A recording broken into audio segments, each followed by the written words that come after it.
Bueno, ya tenemos con nosotros a Francisco Artigas, integrante de Fundalatín, esta organización, bueno, que sigue y muy de cerca ha prestado un apoyo importante, sobre todo en los últimos tiempos, a las víctimas del tema de estas sanciones, de estas medidas coercitivas, lo que ocurrió también, y ustedes recordarán, en la Fundación Simón Bolívar, esta que tenía vínculos o era apoyada por Citgo.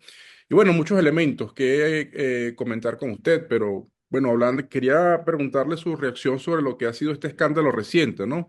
El tema de la USAID, el financiamiento a diversas ONG en supuesta ayuda humanitaria. Usted le ha hecho seguimiento al caso también. ¿Qué nos puede decir al respecto?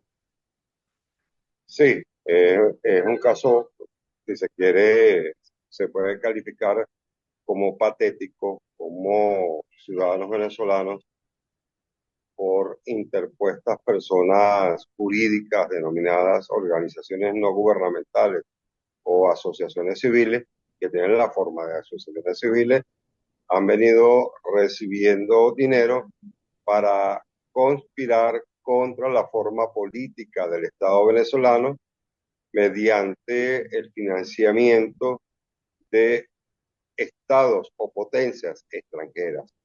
Este es un caso que desde hace muchísimo tiempo el Estado venezolano lo venía denunciando, Ujú. pero que no se le prestaba atención.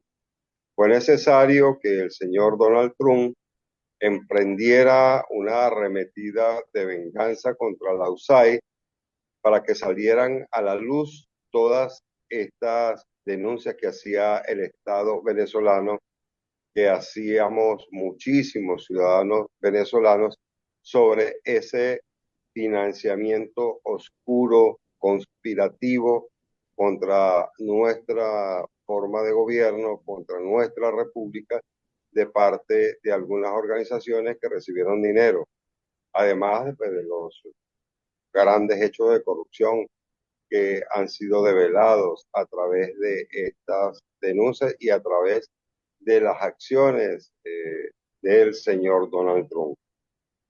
¿Ustedes han manejado, han conocido quizás de cifras que se le hayan entregado a través de Fundalatín? ¿Usted ha conocido en estas investigaciones que ustedes han hecho sobre este tema de las ONG, financiamiento?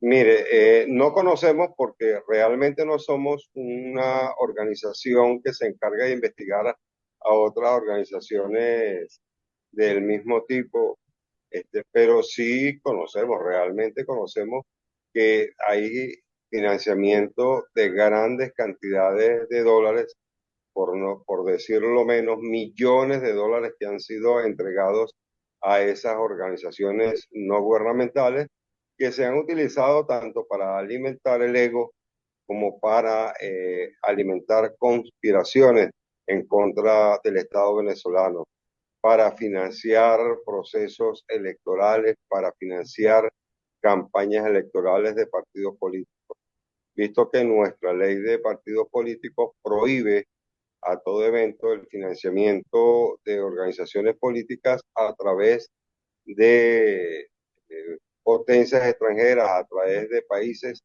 de otros países, pues se ha utilizado la figura de organización no gubernamental para poder tratar de lavar estos dineros y hacerlos llegar a los partidos políticos de tal manera que puedan financiar esas campañas electorales.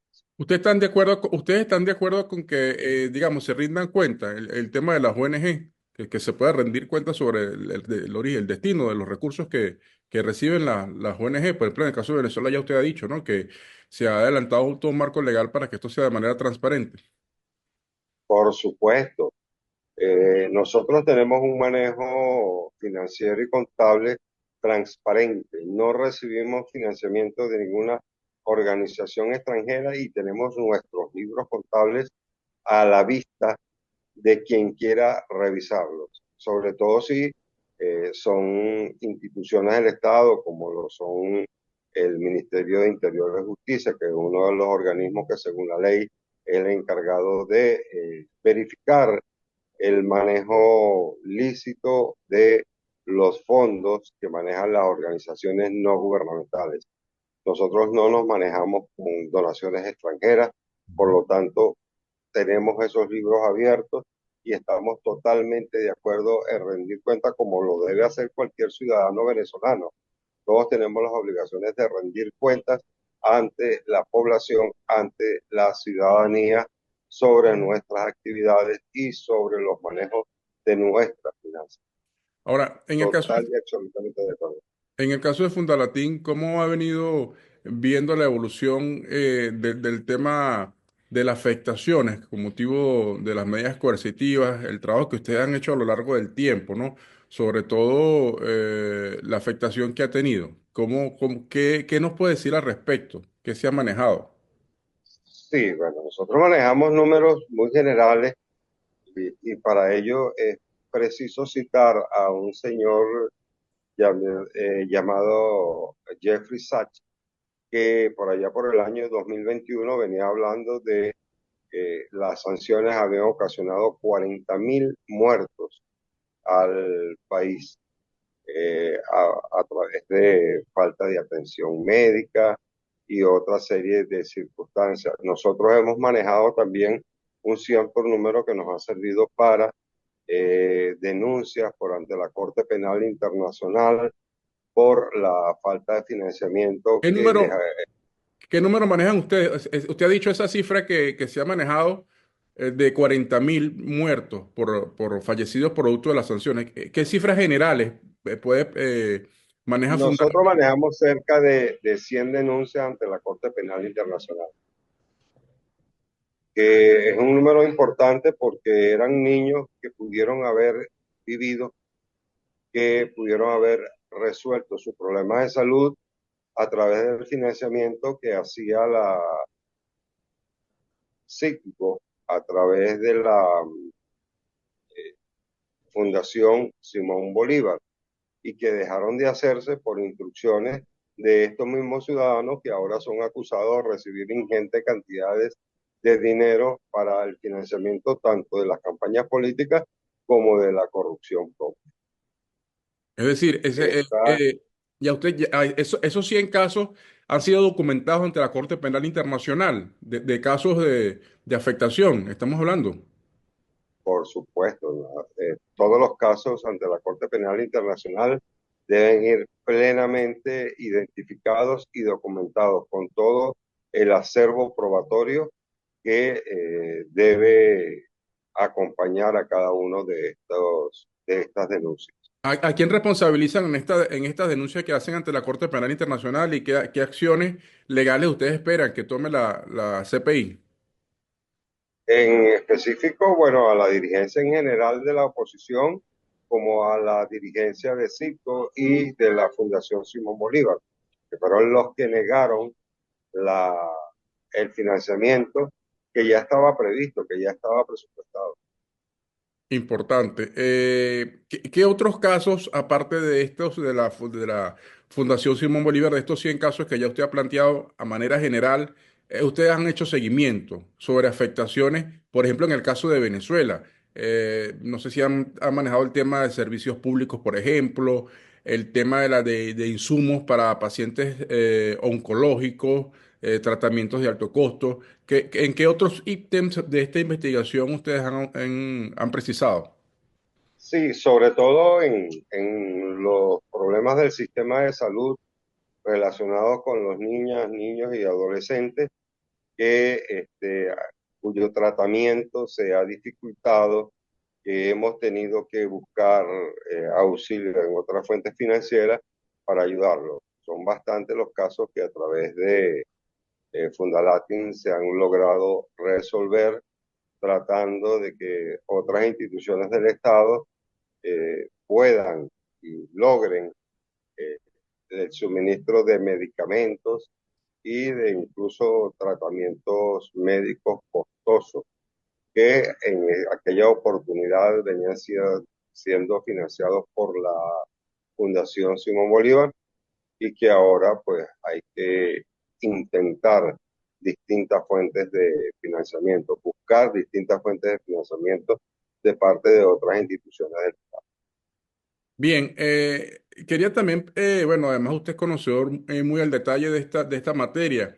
Este tema de las ONG, que es lo que está ocurriendo en los Estados Unidos, ¿qué opinión le merece? Este es un tema que ya ustedes ya ha dicho, ¿no? Se veía venir sobre estos recursos que se habían entregado. Se ha hablado de muchísimas cifras, ¿no? Cifras escandalosas que fueron entregadas por la USAID.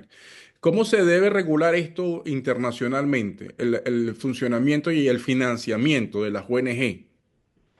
Sí, bueno, hay situaciones que está de más decirlo. Estados Unidos tiene una ley que controla a los agentes extranjeros. Eso es algo parecido a la ley que controla a las organizaciones no gubernamentales o el financiamiento de las organizaciones no gubernamentales en Venezuela.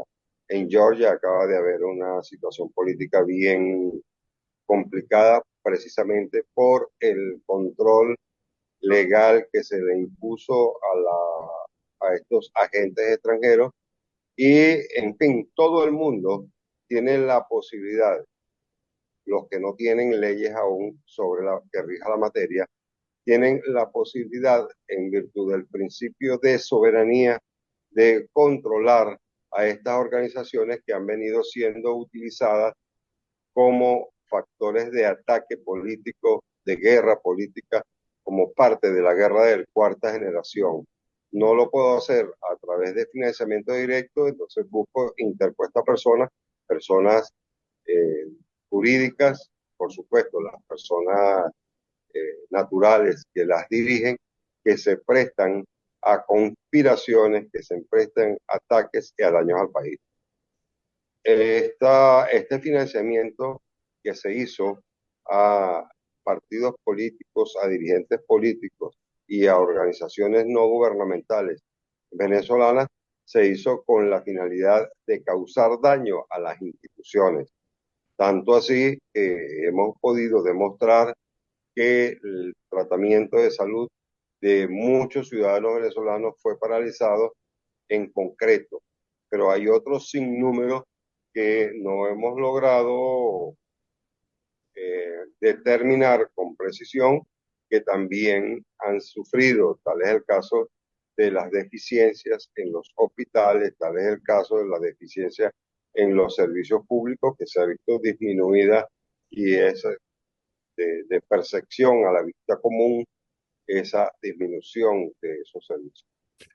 Quería preguntarle, en el caso de de los migrantes, la migración, ¿qué Fundalatin ha hecho algún análisis, evaluación sobre esto? Fíjese que llamó ahorita recientemente la atención, acaba de ocurrir este fin de semana, el asesinato de un joven de nombre Yorman, que estaba en Ecuador y entiendo que tenía su visa, tenía una situación migratoria, bueno, aparentemente normal, no tenía antecedentes penales y fue asesinado. Se ha visto casos de xenofobia, bueno, lo vimos en Colombia, hemos visto en Chile, lo hemos visto en Perú.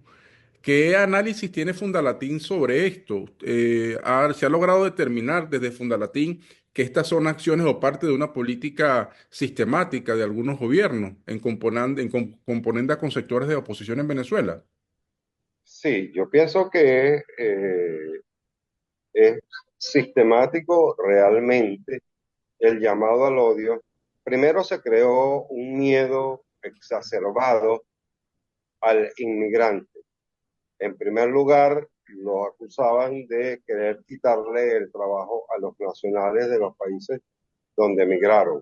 En segundo lugar, los acusaron de delincuentes y hay que recordar aquellas famosas palabras del señor Julio Borges, mal mencionarlo, pero hay que recordarlo, donde decía que los venezolanos éramos una plaga que íbamos a contagiar e infectar al resto de América Latina con nuestra migración.